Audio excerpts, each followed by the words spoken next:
सभी को नमस्कार। मैं राजेश कुमार और आज हम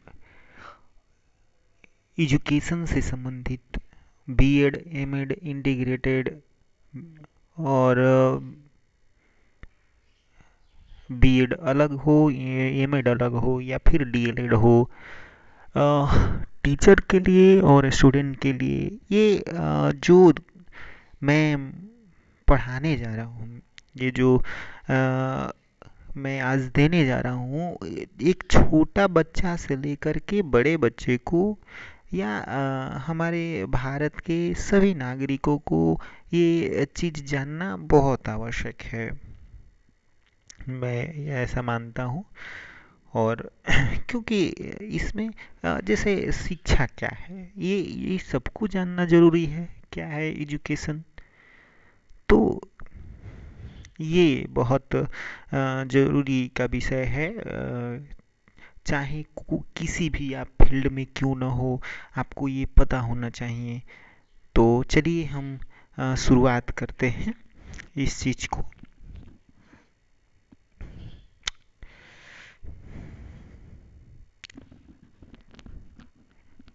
शिक्षा, जैसा कि आपको हेडिंग में दिख रहा होगा कि शिक्षा की अवधारणा, अर्थ हम पढ़ेंगे, प्रक्रिया पढ़ेंगे, स्वरूप पढ़ेंगे और शिक्षा का उद्देश्य पढ़ेंगे कि आखिर शिक्षा ग्रहण करने का उद्देश्य क्या है।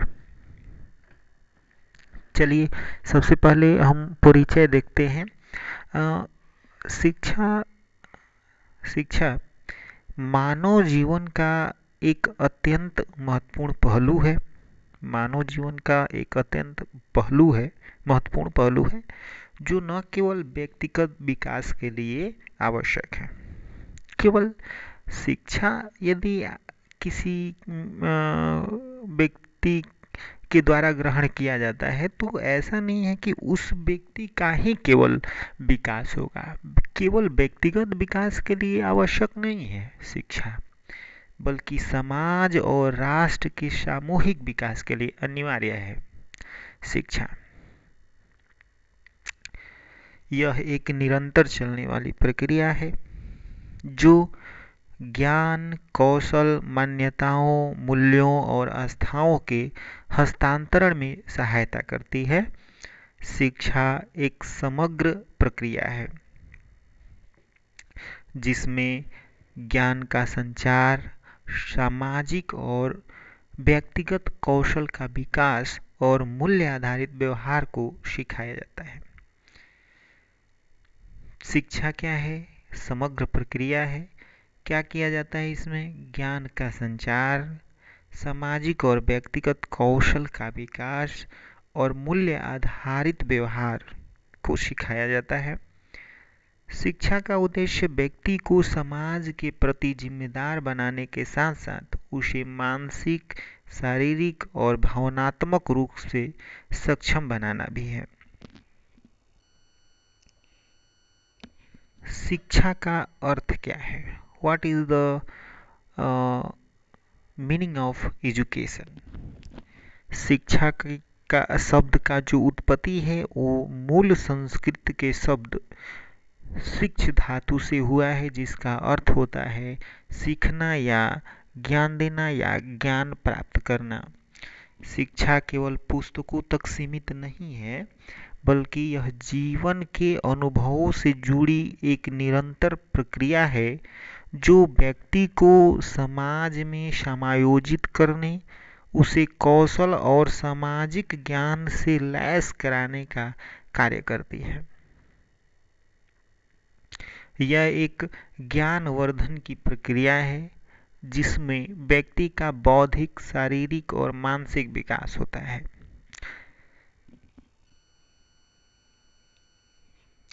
विभिन्न परिभाषा शिक्षा शास्त्रियों के द्वारा, जैसे कि स्वामी विवेकानंद जी के द्वारा दिया गया है कि शिक्षा शब्द की अभिव्यक्ति जो है यह केवल किताबों तक सीमित नहीं है, बल्कि यह जीवन को समझने की एक क्या है, प्रक्रिया है।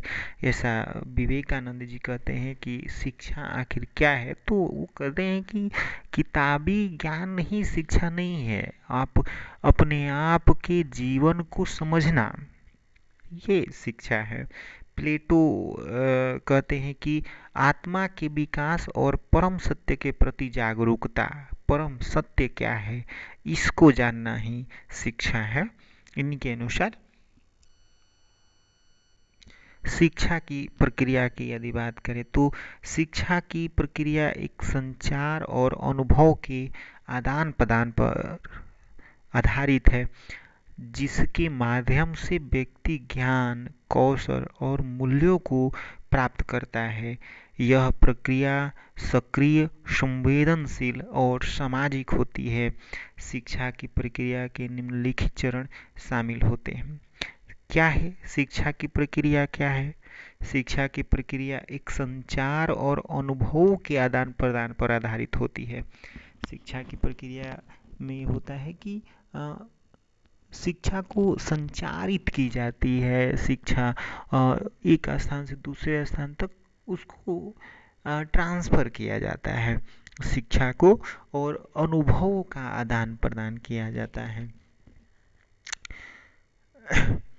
जिसके माध्यम से व्यक्ति ज्ञान, कौशल और मूल्यों को प्राप्त करता है। जैसे हमारे गुरुजी हैं, वो हमें अपने अनुभव बताते हैं और उनके अनुभवों के आधार पर हम चलकर अच्छे अच्छे कार्य कर पाते हैं।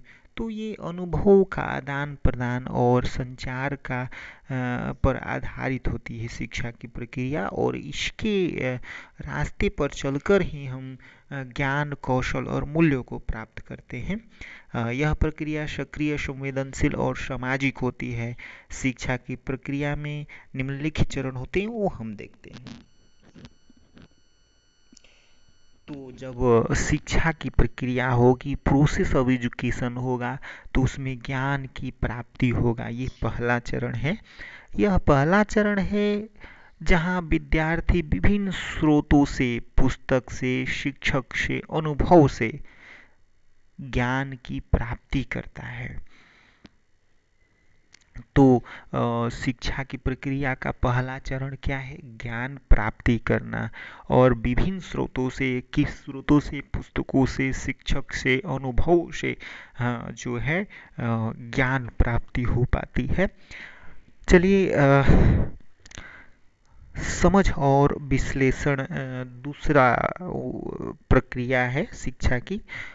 तो प्राप्त ज्ञान, जो अनुभव, शिक्षक और पुस्तकों से जो प्राप्त ज्ञान को समझना और उसे विश्लेषित करने की प्रक्रिया, जहाँ विद्यार्थी को सूचना को आत्मसात करता है और उसे अपने जीवन में लागू करता है। देखिए, समझ और विश्लेषण करने का मतलब है कि पुस्तक से, शिक्षक से और अनुभव से जो ज्ञान प्राप्त हो गया है, वो ज्ञान विद्यार्थी अपने जीवन में ढालता है, अपने जीवन में लागू करता है। तो ये दूसरी प्रक्रिया है, समझ और विश्लेषण। आवेदन, आवेदन में होता है कि व्यक्ति जो कुछ सीखा है उसे वास्तविक जीवन में लागू करता है, जिससे शिक्षा का असर दिखाई पड़ता है, वो आवेदन कहलाएगा। जब पढ़ा लिखा व्यक्ति किताबों से मान लीजिए किताबों से पढ़ा, शिक्षकों से सीखा कि हमें बड़ों का आदर करना चाहिए, और ये अपने जीवन में लागू कर रहा है और बड़ों के प्रति अपनी ये जो आदर्श है वो दिखा रहा है, तो हम कह सकते हैं कि शिक्षित व्यक्ति ये है। तो इस प्रकार से हमें दिखने लगेगा उसके व्यवहारों से कि ये इसके अंदर शिक्षा का तो गुण है, ऐसा करके। तो आवेदन का मतलब ये हुआ कि जो विभिन्न स्रोतों से जो ज्ञान प्राप्त किया हुआ है वो उसके अंदर दिखने लगे, वो अपने जीवन में लागू किया और लोगों को दिखने लगे कि नहीं, ये शिक्षित व्यक्ति है, तो वो आवेदन में आएगा। तो समीक्षा और समायोजन, वो जो शिक्षा की प्रक्रिया है वो चौथी प्रक्रिया है, समीक्षा और समायोजन। व्यक्ति अपने अनुभवों और सीखे गए तथ्यों का मूल्यांकन करता है। मूल्यांकन करने का मतलब कि क्या गलत है, क्या सही है, और यदि आवश्यक हो तो उसे बदलने या सुधारने की प्रक्रिया को अपनाता है। ये समीक्षा और समायोजन कहलाता है। शिक्षा की ये सारी प्रक्रियाएं हैं कि हमने जो पढ़ा, शिक्षकों से पढ़ा, अपने समाज से सीखा, अपने अनुभव से सीखा, तो कौन सी चीज़ें गलत है उसमें हमें किस ज्ञान में सुधार करने की ज़रूरत है, ये समीक्षा और समायोजन में आएगा। कि व्यक्ति अपने अनुभव और सीखे गए तथ्यों का जब मूल्यांकन करता है कि कौन आवश्यक है और किस में बदलने की जो है आवश्यकता है, तो ये समीक्षा और समायोजन में आएगा। शिक्षा शिक्षा की प्रक्रिया केवल शैक्षिक संस्थानों तक सीमित नहीं है, ऐसा माना जाता है, और यही सत्य है।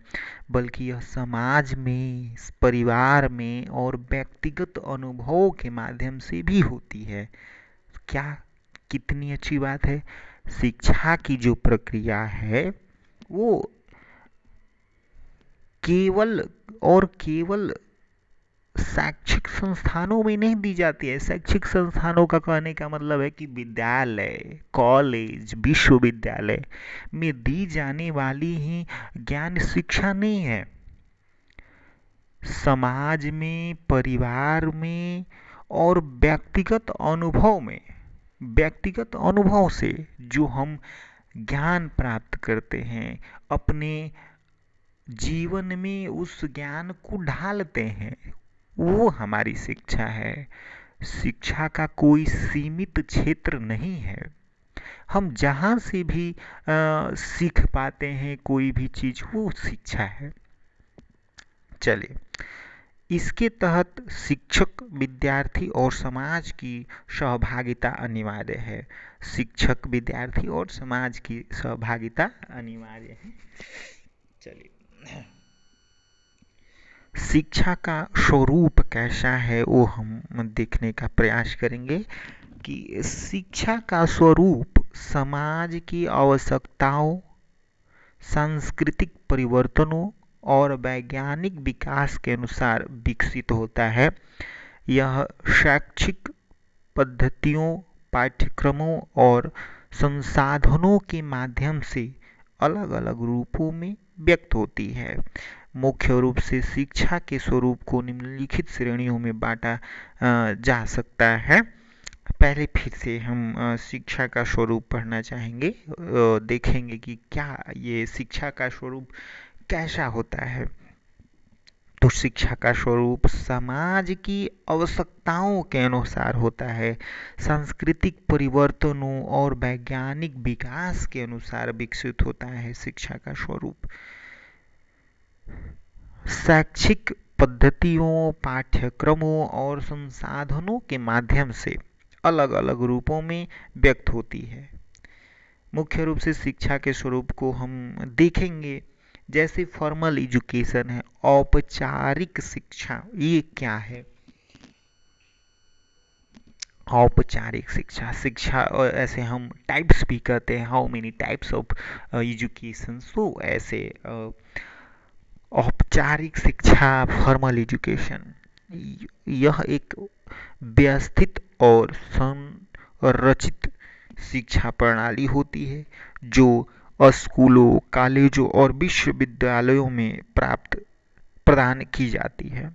ये एक सीमित क्षेत्र में प्रदान की जाने वाली शिक्षा, या फिर एक सीमित क्षेत्र में और एक लिमिटेड समय में आपको एक निश्चित व्यक्ति द्वारा दी जाने वाली, एक पाठ्यक्रमों द्वारा दी जाने वाली, पाठ्यक्रमों के आधार पर दी जाने वाली जो शिक्षा है। जैसे फॉर्मल उसमें लगा है तो आपका ड्रेस फॉर्मल होगा, शिक्षक आएंगे, शिक्षक पढ़ाएंगे, उसका इंफ्रास्ट्रक्चर एक निश्चित क्षेत्र होगा, तो इस जगह पे इस परिवेश में मिलने वाली जो शिक्षा है, स्कूल कॉलेज विद्यालय विश्वविद्यालय, ये सारी चीज यहाँ इस जगह पर जो शिक्षा मिलती है उसको औपचारिक शिक्षा कहते हैं, फॉर्मल एजुकेशंस कहते हैं। इसमें निर्धारित निर्धारित एकदम पाठ्यक्रम होता है, शिक्षण विधियां होती हैं और परीक्षा प्रणाली होती है। मैं औपचारिक और अनौपचारिक शिक्षा में अंतर आगे बताऊंगा। बहुत इसका विस्तृत रूप मैंने पढ़ा है, तो मैं इसको ज़रूर आगे वीडियो में बताऊंगा, अगली वीडियो में। तो यहाँ देखा गया कि औपचारिक शिक्षा जो है एक व्यवस्थित और संरचित शिक्षा प्रणाली होती है जो स्कूलों कॉलेजों और विश्वविद्यालयों में प्रदान की जाती है। इसमें निर्धारित सब कुछ होता है, शिक्षक निर्धारित होते हैं, शिक्षण विधियां निर्धारित होती हैं, पाठ्यक्रम निर्धारित होते हैं और परीक्षा प्रणाली होती है। परीक्षा के बाद प्रमाण पत्र दिए जाते हैं और ये सारी चीज़ें होती हैं, परीक्षाएं होती हैं, आपको रिजल्ट्स दिए जाएंगे। तो जो हम लोग अपने स्कूलों कॉलेजों में प्राप्त करते हैं, ये फॉर्मल एजुकेशन। चलिए, इनफॉर्मल एजुकेशन क्या है? यह शिक्षा अनौपचारिक होती है और परिवार, मित्र, समाज, मीडिया या जीवन के अनुभव के माध्यम से जो प्राप्त शिक्षा होती है वो अनौपचारिक होती है। इसमें ये निश्चित नहीं है कि हम एक ही व्यक्ति से सीखेंगे, अपने टीचर्स से ही सीखेंगे। हम चलते रास्ते में भी ठोकर लग गया तो उससे हम सीखे कि हमें देखकर चलनी चाहिए, ये अनौपचारिक शिक्षा है। मित्र ने गलत किया या फिर मित्र कोई चीज़ें बता दिया ऐसा जो हमें लगा कि ये बहुत सही है, तो उससे जो शिक्षा प्राप्त हुई ये अनौपचारिक शिक्षा है। कहीं भी कभी भी प्राप्त जो शिक्षा है अनौपचारिक शिक्षा के अंतर्गत आता है।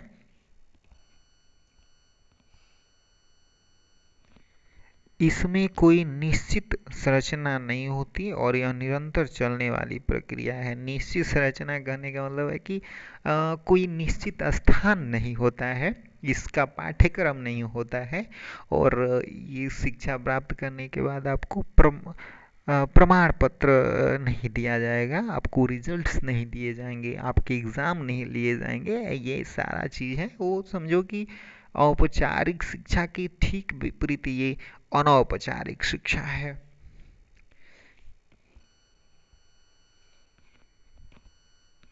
गैर औपचारिक शिक्षा क्या है? यह औपचारिक शिक्षा से अलग होती है, लेकिन इसका उद्देश्य व्यक्ति को कौशल और ज्ञान देना होता है, जैसे कि प्रशिक्षण कार्यक्रम, कार्यशालाएं आदि जो जीवन के विभिन्न पहलुओं पर केंद्रित होती है। ये गैर औपचारिक शिक्षा नॉन फॉर्मल एजुकेशन होते हैं।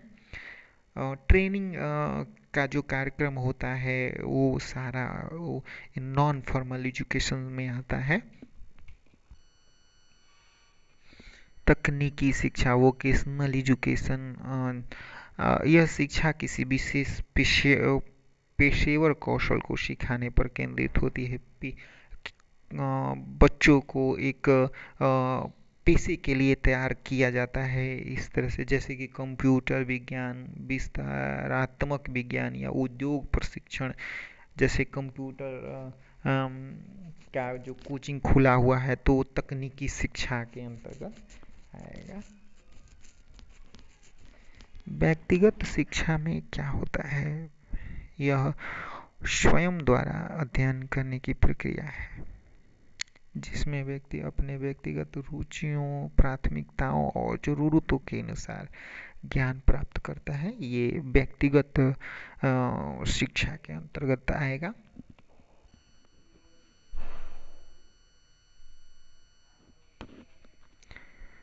विकास का उद्देश्य क्या है? शिक्षा के उद्देश्य शिक्षा का उद्देश्य क्या है वो हम देखेंगे। शिक्षा के उद्देश्य विभिन्न दृष्टिकोण से परिभाषित किए गए हैं, क्योंकि इतनी शिक्षा ग्रहण की जा रही है, इतनी मेहनत से हम ज्ञान को प्राप्त कर रहे हैं, कुछ तो उसका उद्देश्य होगा। तो उसी उद्देश्य की हम चर्चा करने जा रहे हैं। ये उद्देश्य न केवल व्यक्तिगत विकास से जुड़े होते हैं। शिक्षा का उद्देश्य केवल व्यक्तिगत विकास करना नहीं है, समाज और राष्ट्र के विकास के लिए बहुत आवश्यक है कि भारत और अन्य देश के नागरिक शिक्षित हों। कोई सरकार यदि ये सोचने लगे कि हम इसलिए शिक्षित कर रहे हैं कि वो उनका व्यक्तिगत विकास हो सके, ये गलत है। ऐसा कोई गवर्नमेंट नहीं सोचती है, क्योंकि उस गवर्नमेंट के जो नागरिक हैं, उस देश के जो नागरिक हैं, वो यदि शिक्षित नहीं होंगे तो उस गवर्नमेंट के विभिन्न क्षेत्र है उसमें कौन कार्य करेगा। तो व्यक्तिगत विकास के लिए ही नहीं, समाज और पूरे राष्ट्र के विकास के लिए ये जरूरी होता है। एक जिम्मेदार नागरिक बनाने के लिए व्यक्तियों को शिक्षित करना बहुत जरूरी होता है। तो ये उद्देश्य देखिए, फिर से हम शिक्षा का उद्देश्य पढ़ लेते हैं कि शिक्षा के उद्देश्य विभिन्न दृष्टिकोण से परिभाषित किए गए हैं। ये उद्देश्य न केवल व्यक्तिगत विकास से जुड़े होते हैं, बल्कि समाज के प्रति जिम्मेदारी, सामाजिक समरसता और राष्ट्रीय निर्माण से भी जुड़े होते हैं। प्रमुख उद्देश्य यहाँ हम देखेंगे, जैसे व्यक्तिगत विकास। सबसे पहला तो व्यक्तिगत विकास होगा। कोई व्यक्ति यदि शिक्षित हो रहा है तो उसका तो विकास होगा। व्यक्तिगत माने उस जो व्यक्ति ग्रहण कर रहा है ज्ञान को, शिक्षा को, उसका तो विकास होगा, तो उसको हम व्यक्तिगत विकास कहते हैं। तो पहला हमारा है व्यक्तिगत विकास। शिक्षा का मुख्य उद्देश्य व्यक्ति की शारीरिक, मानसिक और बौद्धिक विकास को बढ़ावा देना है। यह व्यक्ति को अपनी निर्णय लेने, समस्या सुलझाने और रचनात्मक सोच विकसित करने में मदद करती है। सामाजिक जिम्मेदारी। शिक्षा समाज में व्यक्ति को नैतिक मूल्य, समाज सेवा और समाज के प्रति जिम्मेदारी का एहसास कराती है। यह व्यक्ति को समाज में समरसता बनाए रखने और लोकतांत्रिक मूल्यों को समझने के लिए तैयार करती है।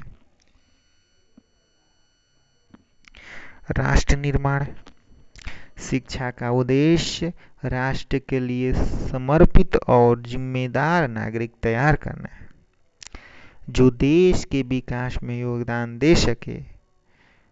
यह उद्देश्य राष्ट्रीय एकता, सामूहिक विकास और सामाजिक न्याय को बढ़ावा देता है। क्या है राष्ट्र का निर्माण? शिक्षा का मुख्य उद्देश्य है कि जो राष्ट्र के लिए समर्पित और जिम्मेदार नागरिक तैयार करना है। मुख्य उद्देश्य जो देश के विकास में योगदान दे सके, राष्ट्रीय एकता, सामूहिक विकास और सामाजिक न्याय को बढ़ावा देता है। कौशल और रोजगार के अवसर। शिक्षा से व्यक्ति को व्यावसायिक कौशल प्राप्त होते हैं, जिससे उसे रोजगार की दिशा में अवसर मिलते हैं। और वह अपने जीवन को स्वतंत्र रूप से संचालित कर सकता है। सामाजिक समानता। शिक्षा का उद्देश्य समाज में समानता और न्याय की भावना को फैलाना है। यह समाज के सभी वर्गों के लिए समान अवसर प्रदान करने में मदद करती है, खासकर निचले वर्गों और वंचित समूहों के लिए।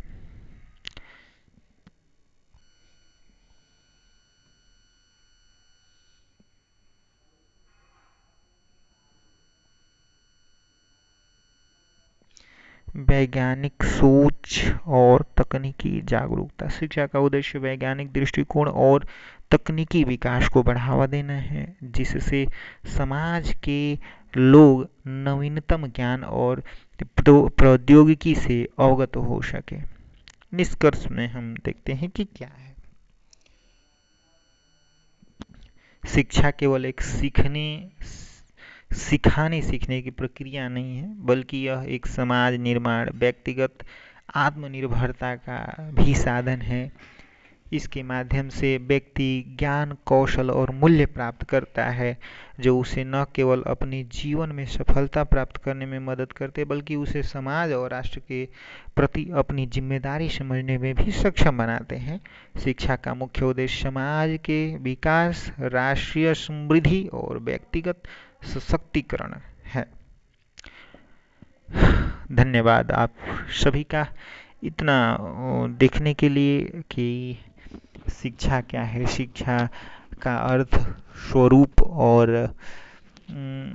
अवधारणाएं, ये सारी चीज़ें शिक्षा के उद्देश्य देखने के लिए आपका धन्यवाद। और मिलेंगे हम शिक्षा से संबंधित ही अगले वीडियो में, और तब तक के लिए जय हिंद, जय भारत। आप सभी खुश रहें, मस्त रहें, और आप इसको लास्ट तक देखे हैं, ये बहुत बड़ी बात है। एक पढ़ने की इच्छा रखने वाले और कुछ जानकारी हासिल करने वाले लोगों के अंदर ही ऐसा गुण होता है, क्योंकि 27-28 मिनट का वीडियो